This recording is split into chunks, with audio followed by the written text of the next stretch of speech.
السلام علیکم ناظرین، میں ہوں سمیع ابراہیم اور آج میں واشنگٹن کے نواح میں ہوں، یہاں پر بالٹیمور ایریا میں۔ میرے والد صاحب کی طبیعت ٹھیک نہیں ہے، ان کے لیے میں آیا ہوں یہاں پہ۔ وہ ہاسپٹل سے ڈسچارج ہیں، لیکن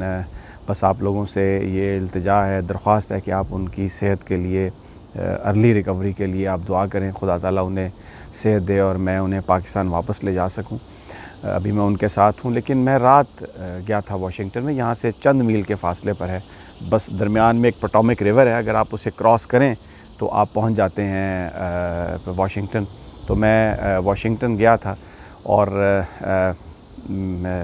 اسی ایئرپورٹ پر میں کل لینڈ کیا تھا،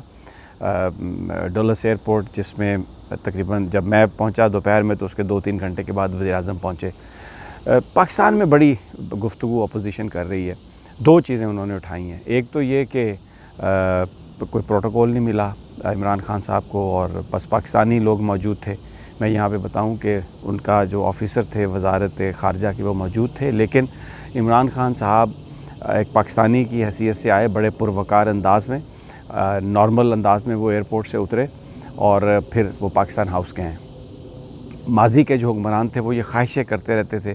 کہ ہمیں بلیر ہاؤس میں ٹھہرایا جائے، جو وائٹ ہاؤس کے بالکل سامنے ہے، مہمان خانہ ہے امریکی صدر کا، اور نواز شریف صاحب بھی وہاں پہ ٹھہرے تھے۔ لیکن مجھے یاد ہے کہ سیکیورٹی نے وہاں پر جو نواز شریف صاحب کے کھانے پاکستان ایمبیسی سے پک کے آئے تھے، جس میں بڑے دیسی کھانے تھے، دیگیں ویگیں سب پڑی تھیں، وہ وائٹ ہاؤس نے نہیں آنے دی تھیں، وہ واپس چلی گئی تھی ایمبیسی، اور پھر نواز شریف صاحب اپنی ڈیلیگیشن کے ہمراہ گئے تھے ایمبیسی میں واپس اپنا کھانا کھانے کے لیے۔ لیکن عمران خان صاحب نے بالکل ایک مختلف موقف اختیار کیا۔ انہوں نے بلیر ہاؤس میں جو درخواست کی تھی امریکی حکام نے ان کو کہ آپ وہاں پہ رہیں، اس سے بالکل انہوں نے منع کر دی، اور وہ پاکستان ہاؤس میں ٹھہرے ہوئے ہیں، پاکستانیوں سے مل رہے ہیں، اور بڑی تعداد تھی کل پاکستانیوں کی، اپنے طور پر خود وہ آئے تھے اپنے استقبال کے لیے عمران خان صاحب کے لیے، اور بڑا ایک بھرپور ان کا استقبال ہوا۔ دوسرا جو ایشو ہے، اور ایک دورہ ہے بڑا بھرپور، اس میں وہ کانگریس جائیں گے، سینیٹر سے ملیں گے، کانگریس مین سے ملیں گے، نینسی پلوسی جو ان کی اسپیکر ہیں، پھر جو سینٹ فارن ریلیشنز کمیٹی ہے اس سے ملیں گے۔ اس کے علاوہ امریکی صدر سے 2 ملاقاتیں ہیں، اور جنرل قمر جاوید باجوہ بھی وائٹ ہاؤس میں ملاقاتوں میں شریک ہوں گے۔ ایک تو اوول آفس میں ملاقات ہے اور دوسری کیبنٹ روم میں ملاقات ہے، تو جنرل قمر جاوید باجوہ بھی شریک ہوں گے۔ اپوزیشن بہت اعتراض کر رہی ہے کہ جی قمر جاوید باجوہ صاحب کو نہیں جانا چاہیے تھا، بڑے بڑے انٹلیکچوئلز یہ کہہ رہے ہیں کہ جی یہ آپٹکس اچھے نہیں ہیں۔ غلط ہے، قطعی طور پہ یہ بات بے بنیاد ہے۔ یہ جو دورہ ہے وزیر اعظم عمران خان صاحب کا، یہ ریجنل سیکیورٹی کے حوالے سے بہت اہم ہے، اور اس میں افغانستان کا مسئلہ سر فہرست ہے، جس پر امریکہ بات کرنا چاہ رہا ہے پاکستان سے۔ پاکستان نے افغانستان کو مذاکرات کی میز پر ڈیلیور کیا ہے امریکہ کو، اور یہ جو ایگریمنٹ اب ہونے جا رہا ہے، جو ایک ایگریمنٹ ریچ ہوا ہے افغانستان کے حوالے سے طالبان اور امریکہ کے درمیان، اس میں پاکستان کی سیکیورٹی فورسز نے ایک بڑا اہم رول ادا کیا اور پوری دنیا اسے اکنالج کرتی ہے۔ اور مستقبل میں کیا ہوگا، کیا اشرف غنی کی گورنمنٹ رہے گی، انٹرم سیٹ اپ کیا ہوگا، کیا جو طالبان جب یہ امریکہ کیا وہاں سے ٹروپس مکمل وڈرال کرے گا، اور وہاں سے وڈرال کرنے کے بعد کیا کوئی مالی طور پر اس گورنمنٹ کو امداد فراہم کرے گا، کون سے افغانستان کے علاقے میں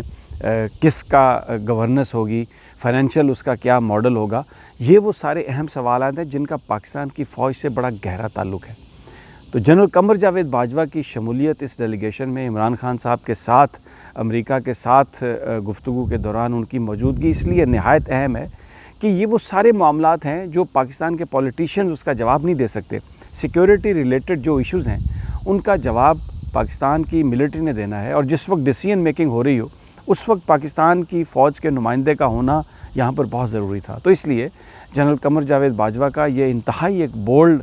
قدم ہے، کیونکہ وہ یہ ہمیشہ کہتے ہیں کہ ملکوں کی نہیں خطوں کی ترقی ہوتی ہے۔ تو پاکستان اگر افغانستان کے ساتھ تعلقات بہتر ہوں گے، نارمل ہوں گے، اس سے افغانستان کو بھی فائدہ ہوگا، پاکستان کو بھی فائدہ ہوگا۔ اور دوسرا بڑا ایک اہم مسئلہ ہے کشمیر، کیونکہ امریکہ ہمیشہ کشمیر پر اور ٹیررزم کے حوالے سے جو گفتگو کرتا ہے، بھارت پریویل کرتا ہے امریکہ کے اوپر، اور وہ ریسنٹلی پاکستان نے جو کشمیر کے حوالے سے جو گروپس ہیں ایک واضح پالیسی اپنائی ہے، جو پاکستان پر الزام لگتا تھا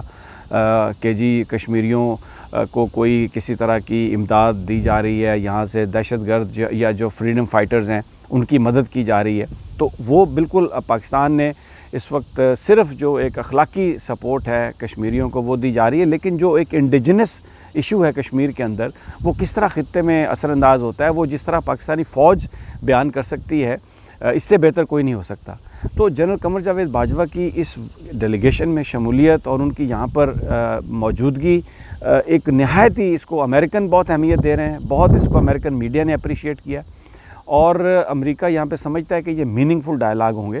اور دوسرا یہ میسج ہے کہ پاکستان کی عسکری قیادت اور پاکستان کی جو سول قیادت ہے وہ ایک پیج پہ ہے۔ اب پاکستان کیا چاہے گا میں آپ کو یہ بتا دیتا ہوں۔ پاکستان یہاں پر جو کولیشن سپورٹ فنڈ کی مد میں جو اربوں ڈالر، تقریباً 1 ارب ڈالر سے زیادہ ہیں جو رکے ہوئے ہیں پاکستان کے امریکہ کے پاس، وہ چاہتا ہے کہ پاکستان کے اس کی پیمنٹ ہو، اس پر بات ہوگی۔ پھر پاکستان یہ چاہتا ہے کہ جو پرائیویٹ انویسٹمنٹ ہے امریکہ کی وہ پاکستان آئے تاکہ پاکستان کی اکانومی بہتر ہو۔ جب یہ سارے فوجی ایکشنز ہو رہے تھے تو اس وقت یہ وعدہ بھی کیا تھا امریکہ نے، اور یہ کہا تھا کہ فاٹا کے علاقے میں انڈسٹریل زون سیٹ اپ کیے جائیں گے، اسمال انڈسٹریل زونز، لیکن وہ نہیں ہوا یہاں پر امریکہ کی لیجسلیشن کی وجہ سے۔ تو پاکستان یہ چاہتا ہے پریزیڈنٹ ڈونلڈ ٹرمپ سے پاکستان کی یہی درخواست ہوگی، اور اسی پہ پاکستان بات کرے گا کہ اس وقت ریہیبلیٹیشن ہو رہی ہے تو پاکستان کی مدد کی جانی چاہیے۔ اور کیونکہ پاکستان نے دیکھیں حافظ سعید صاحب کی گرفتاری ہوئی، جیش محمد کے حوالے سے جو ٹیکنیکل ہولڈ تھا چائنا پاکستان کے کہنے پہ وہ لگاتا تھا، پاکستان نے وہ وڈرا کیا، تو اگرچہ جو بلوچستان لبریشن آرمی ہے جو BLA ہے اس پر پابندی لگائی ہے امریکہ نے، اس کو ڈیزگنیٹ کیا ہے ٹیررسٹ گروپ، لیکن پاکستان چاہتا ہے کہ بھارت جو کچھ بھی فاٹا میں بلوچستان میں جس طرح سے بھی اثر انداز ہونے کی کوشش کر رہا ہے اس کو امریکہ مکمل طور پر رکوانے کی کوشش کرے۔ تو ایک اور پولیٹیکل سپورٹ چاہیے پاکستان کو، ایک بیلنس اس کا ویو ہونا چاہیے سب کانٹیننٹ کے حوالے سے۔ تو بڑا اہم دور ہے، اور ملٹری چیف کی موجودگی جو ہے وہ بڑی زبردست ہے۔ اور پھر جو وائٹ ہاؤس میں جو پریزیڈنٹ ٹرمپ سے جو ملاقات ہوگی، جو کیبنٹ روم میں جو میٹنگ ہے ڈیلیگیشنز کی، اس میں آرمی چیف موجود ہوں گے، میننگ فل ڈائلاگ ہوگا۔ تو یہ جو اپوزیشن واویلا کر رہی ہے، حالانکہ یوسف رضا گیلانی صاحب کے ساتھ بھی آئے تھے آرمی چیف، بعد میں بھی اسٹریٹجک ڈائلاگ میں بھی آتے رہے ہیں آرمی چیف، اور یہ بڑی اچھی بات ہے۔ آرمی کے جو سیکورٹی کے مسائل ہیں وہ آرمی سے بہتر کون بیان کر سکتا ہے، لیکن کیونکہ اپوزیشن ہر چیز میں کیڑے نکالنا، اور پھر جو ہمارے بہت سارے انٹلیکچوئلز ہیں ان کی بھی یہ عادت ہے، میڈیا کو وہ یوز کرتے ہیں اس چیز کے لیے کہ آپ کیا سرائیاں پھیلائیں، لیکن یہاں پر سینٹیمنٹ بڑا زبردست ہے، پاکستانی پرجوش ہیں، Americans are very optimistic, Pakistani بڑے ایک بھرپور ٹرپ ہے جس میں وزیر اعظم صاحب کیپٹل ہل پہ جائیں گے، اس کے علاوہ یہاں پر وہ انویسٹمنٹ جو سمٹ ہے اس میں ان کی شرکت ہوگی، امریکی صدر سے ان کے 2 راؤنڈز ہوں گے ملاقاتوں کے، اسی طرح آرمی چیف بھی پینٹاگون بھی جائیں گے، DGISI بھی ساتھ ہیں جنرل فیض، اور وہ ان کی موجودگی یہاں پر بنیادی طور پر یہ اس کا افغان جو ایشو ہے اس سے بڑا اس سے گہرا تعلق ہے۔ تو ایک سینٹیمنٹ جو ہے واشنگٹن میں بڑا زبردست ہے، اور پاکستانی بہت بڑا آج ان کا استقبال عمران خان صاحب کا ہوگا، ان کے لیے ریسیپشن ہے۔ MQM نے، نون لیگ نے وہی حرکتیں مخالف میں ایک ریلی آرگنائز کرنے کی کوشش کی ہے، لیکن اس میں بہت کم لوگوں کی تعداد شریک ہوگی۔ یہاں پر جو سینٹیمنٹ ہے، لوگ بہت خوش ہیں اور بڑے پر امید ہیں، اور یہ دورہ یقیناً میں آپ کو بتاؤں جو اس وقت یہاں پہ لگ رہا ہے کہ پاکستان کے لیے بڑی کامیابی ہوگی، کیونکہ یہ ڈونلڈ ٹرمپ جو امریکہ کے پریزیڈنٹ ہیں، یہ سب کچھ ان کی خواہش پر ہو رہا ہے، ان کی خواہش پر یہ دورہ ہو رہا ہے۔ عمران خان صاحب ان کے مہمان ہیں، اور یہاں پر وہ پاکستان ہاؤس میں ٹھہرے ہیں، پاکستان کا نام بلند کر رہے ہیں، انتہائی سادگی سے آئے ہیں، اور یہ ایک پوری جو ایک وائب ہے اس وقت امریکہ میں، جو سینٹیمنٹ ہے وہ عمران خان صاحب کے لیے بہت پازیٹیو ہے، پاکستان کے لیے بہت پازیٹیو ہے۔ مشکلات ضرور ہیں لیکن پاکستانی بہت پر امید ہیں، اور انشاءاللہ میں آپ کو جتنا بھی ممکن ہو سکا یہاں پہ اپڈیٹس ہم آپ کو دیتے رہیں گے۔ آپ سے پھر یہ میری درخواست ہے کہ میرے والد صاحب کی صحت کے لیے دعا کیجیے۔